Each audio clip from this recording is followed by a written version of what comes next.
Figuring out how forward to be on a first date is a very complicated question, especially post Me Too and COVID. It's now become really challenging for a guy to figure out just how forward should he be, what should he do on a first date, what's acceptable, what's not. And if this is you and you've been in that position feeling lost on how you can progress a date, well, this video's for you, because I have been on dates with girls from all over the world, and I've had ones which I've progressed into relationships, I've had ones that failed, and have even now started my own dating company where I help other guys do this process. So I'm going to break down for you in this video exactly how forward should you be on a date, especially in a physical realm. And what we're going to do, we're going to start off at the bottom and work our way up. So let's start off with like light, innocent touching. So that means sort of like brushes on the shoulder, maybe like a slight arm round them, anything that's just sort of easy and playful. This stuff is almost a must for me on a first date, and I've found the dates where I failed on was largely because, this is when I was younger especially, I delayed breaking that sort of physical touch barrier. That I'd turn up on a date, and I distinctly remember one of them, my first date, where she picked me up in a car, I jumped in, and like we didn't make any interaction there. We got out of the car and went to the cinema, and I didn't make any attempt to touch her there. Of like, I was just terrified. I was shit scared I was gonna mess it up. And because I was so scared of breaking that barrier, because what if she said no, what if I made her feel weird, all these things went through my mind, that there was no chemistry on the date. Because there wasn't that electric sense of, oh, he brushed my arm, oh, did we just hold hands very briefly? And it's like, oh, that excitement without it. This is what naturally leads it to being more of a like platonic situation between you. Because the only real difference between like a friendship and a relationship is the physical intimacy side. It's like the sleeping together is like the huge part of the difference between what you do with your friends versus the intimacy you have with a partner. You can't get that without the physical touch. So what I do now is I like to break the physical touch barrier really early, because otherwise you get stuck in that buildup of pressure, getting in your own head about it. One of the best ways to do that is when I meet, I will almost always go for a hug. Like I will go for a hug, and if I feel like we've got a really good connection, I might do a kiss on the cheek. But if you're just learning, I would suggest going for a hug to start off with. Just that one moment of just like, hey, hug. And then there's a higher level of this, which is really good, that if you hug them and then afterwards you sort of allow your hand to slide down the back of their arm and hold their hand of just like, hey, you look awesome, let's go. And then we'll walk off, and often I'll just hold hands from there. Some girls might be not used to this, so you have to kind of get a judgment, but every girl will be fine with you hugging her on a first encounter.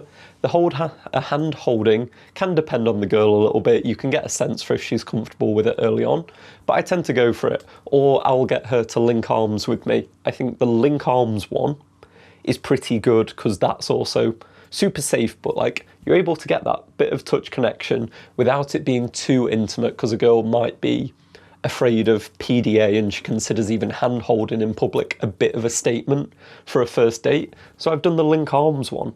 Or even, you don't even need to do that, because you've had the hug, you've broken that physical contact barrier, and now you're going to be comfortable in each other's presence. So next, let's speak about kissing, because I have found that like the girls that I've dated, I've been on dates with like religious girls, super reserved girls, girls that like literally haven't done anything with guys before. And I've found that no matter what, if a girl's gone on a date with you, she has a level of attraction for you. If the date's gone well, she will kiss you. Like even the most reserved girl will at least kiss you on a first date. Like guaranteed. Absolutely guaranteed. If she likes you, she will. Like I've definitely met girls that wouldn't do any more than that, but like that's chill, cool. But as a minimum bar, if you go on a date with a girl, you should kiss her on the first date, and if it's going well, that is. Like if you're feeling it's going well, always know that you're not moving too fast if you go for a kiss with a girl on a first date. However, if you want to know just what to do in case you go for a kiss and she's not ready, then when you lean in, say she moves her head and she's like, oh, I'm not ready, don't panic. Don't like jolt backwards of like, oh, I'm so sorry, all this kind of thing. Just like, oh, that's okay. We can take our time. That's what she's looking for from you. And I'm going to dive into that more in the later stage of this video when we talk about having sex with a girl on a first date and pushing things in that regard. But when it comes down to purely kissing, is always on the card on the first date. Like, yeah, I've never known a girl, and I've dated girls all along the sort of sexual freedom spectrum, and every single one of them has been down to at least kiss on a first date. And it's a marker of the intimacy that's building between you. So never be afraid to do that. So let's progress this and let's speak about getting more physically intimate with a girl on a first date. Well, the onus is always on the guy to progress physical intimacy. Like, it's just one of the things where guys take the lead and it's a natural progression thing. So one of the easiest ways to just progress a date and it not get too much is take it very slow, but always keep it moving up until you find exactly where maybe her line is. That maybe you've sat down on a bench somewhere and you've started kissing, and then you just put a hand on her knee, okay? And then you're like, cool, is she okay with that? Does she maybe move your hand off, or does she just leave it there? It's like, cool, she's okay with that. So then maybe you move your hand further up and you just start to progress things a little bit more and more. And say you go to somewhere where she does act of just like, hey, not even verbally, maybe non-verbally moves your hand, but maybe it is verbally of just like, hey, that's a bit quick. This is your opportunity to be incredibly attractive to a girl. And it's what I mentioned before of just being able to take rejection well, because it's almost a test. I've spoken to so many girls after I've been on dates with them and they've done things like this of where they've just said like they've put up a little boundary, said like, hey, no. And then all I've done is like, cool. And what you want to do is just go back to the last thing you were doing before. So say you were kissing and as I say, you've got a hand on your knee, but then maybe you go for a slightly more intimate part and she's not comfortable with that. Go back to the last thing she was comfortable with. The worst thing a guy can do when he's trying to get more intimate with a girl is when she puts up her boundary for him to freak out and stop completely. Because that doesn't make her feel safe. It makes her feel like you can't handle any rejection and you're going to act weird and you're going to do all these things and it's going to get uncomfortable. A guy that's experienced and is able to be comfortable with just her putting up a little bit of boundary to say, hey, that's where my line is right now. And you just being super easy, super chill and just going back to what you were doing before, what was fun. You want to walk straight up to where her line is and then chill there. Because what will often happen is not that she's saying no to you progressing that ever. It's just like right now, she just needs to get a bit more comfortable with you. And then once she feels a little bit more relaxed, like then you can kind of try and progress again. But don't be the guy that is just simply, oh, she said no, and then 1 minute later he tries again, and then he tries again and tries again. I would say how I'd approach it is if I've made a sense of progression of intimacy and she said, like she's given an action or word of just like, too soon, I'll leave it like 10 minutes. And if I go again and it's still too soon, then that's where we are. That's where our first date is. That's where we're staying. I might try one more time, but then if it wasn't a sense of I just need to get more comfortable with you, that is a sense of this is just where my line is. And being able to be comfortable and relaxed with that is important. But let's talk about if you are able to progress it through. If you are able to maybe be in a position where you can have sex on a first date. I personally, full disclosure, I don't tend to do this too much because I think it can become a little bit too much too fast. And there'll be guys out there that are like, you should definitely sleep with every girl on a first date and that kind of thing. But for me, the sense of progression to a relationship kind of gets jarred. If all you want is sex out of a girl, crack on, go for it. But if you're looking for like a girlfriend-boyfriend relationship, you will feel this kind of jarring nature of if you go all the way to sleeping with a girl, but then you don't have like this same level of emotional intimacy, there will feel like something's off in your relationship because you've got this deep level of physical intimacy and a low level of emotional one, and this void in between will start to feel strange and you'll feel off and it won't feel as connected. A healthy relationship, one where you're really deeply connected to each other, almost progresses in tandem, that you increase your emotional intimacy and your physical intimacy matches it. This is also a top secret thing for guys that are struggling to get that physical intimacy with a girl. If you work on the emotional intimacy side, which means actually discussing, opening up, being vulnerable, weirdly enough, this one follows. So say if you start to create more emotional intimacy with a girl and she finds you attractive, she'll naturally want to have the physical intimacy come match it, and she'll want to sleep with you, she'll want to do all these things. I've had this multiple times with a girl that I've not slept with yet, and maybe she was feeling quite reserved. One of the things that's allowed us to hit that next level was having like conversations where we'd speak super in depth about having sex, about what that would be like and what maybe she's afraid of, or any of these things, because maybe it's her first time or something like that.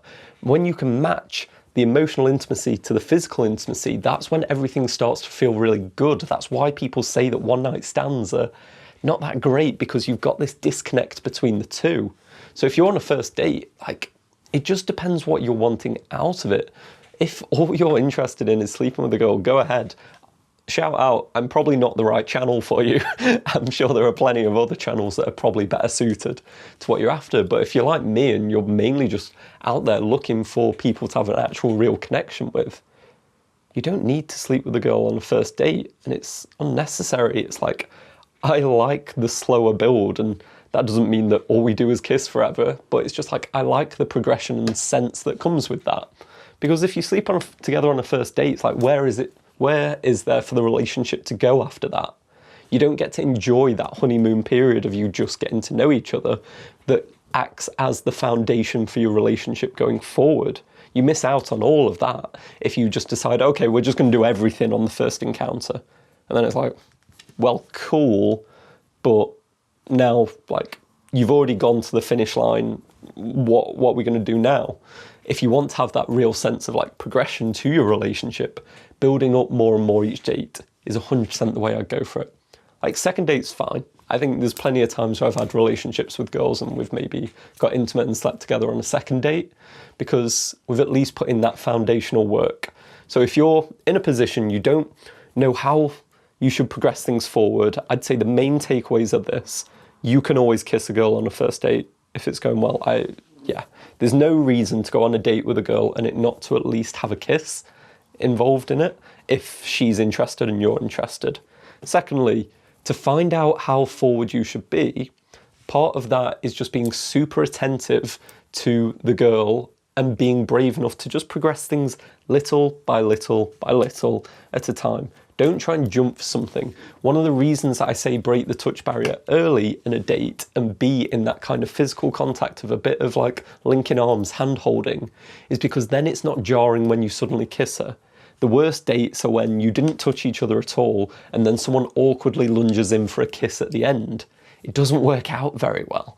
Like, it's not very attractive because you're not very in sync. You're kind of like missing each other.